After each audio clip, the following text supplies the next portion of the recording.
வணக்கம் மக்களே! லாஸ்ட் போஸ்ட்ல சொல்லியிருந்திருப்பேன். திருநெல்வேலி போனபோது நெறையா வீடியோஸ் எடுத்திருக்கேன்ட்டு. அது எல்லாத்தையும் ஒரே வீடியோல குடுக்க முடியாது. ஸோ ஒரு சீரிஸ் மாரி குடுக்கலான்ட்டு இருக்கேன்.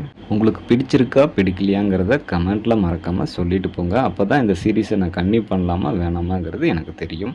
நாங்க இருந்த ஸ்பாட்டான முக்கூடல்ல இருந்து சரியா 3 மணி நேரம் டிராவல் பண்ணி வந்த இடம் தான் உவரி. முக்கூடலுக்கும் உவரிக்கும் சரியா 90 கிலோமீட்டர் டிஸ்டன்ஸ் இருந்துச்சு. நாங்க போன வண்டி கொஞ்சம் பிக்கப் இல்லாதனால 3 மணி நேரம் ஆச்சு. நல்ல பிக்கப் உள்ள வண்டியில போனோம்னா ஒரு 2, 2 1/4 மணி நேரத்துல இந்த இடத்த ரீச் பண்ணலாம். அப்படி வந்து நாங்க ரீச் ஆன இடம் தான் உவரி. இங்க நெறைய தேவாலயங்கள் தான் இருக்கு மக்களே. அதோட கடல் உவரி பீச்சுன்ட்டு அழைக்கப்படுது. இப்பதான் நான் இந்த இடத்துக்கு வந்திருக்கேன். இந்த இடத்துக்கு நான் வந்து சரியா 14 வருஷம் ஆச்சு. கண்ணு கெட்டுன தூரம் வரைக்கும் கடலும், தேவாலயங்கள் மட்டும்தான் நிறைந்திருக்கு இந்த பகுதியில. இன்னும் பல இன்ட்ரெஸ்டிங்கான விஷயம்லாம் பகிர்ந்துக்க இருக்கேன் உங்களோட. நம்ம பேஜை ஃபாலோ பண்ணிட்டு உங்க ஃப்ரெண்ட்ஸ் அண்ட் ஃபேமிலிக்கு ஷேர் பண்ணிருங்க மக்களே. நன்றி, வணக்கம்.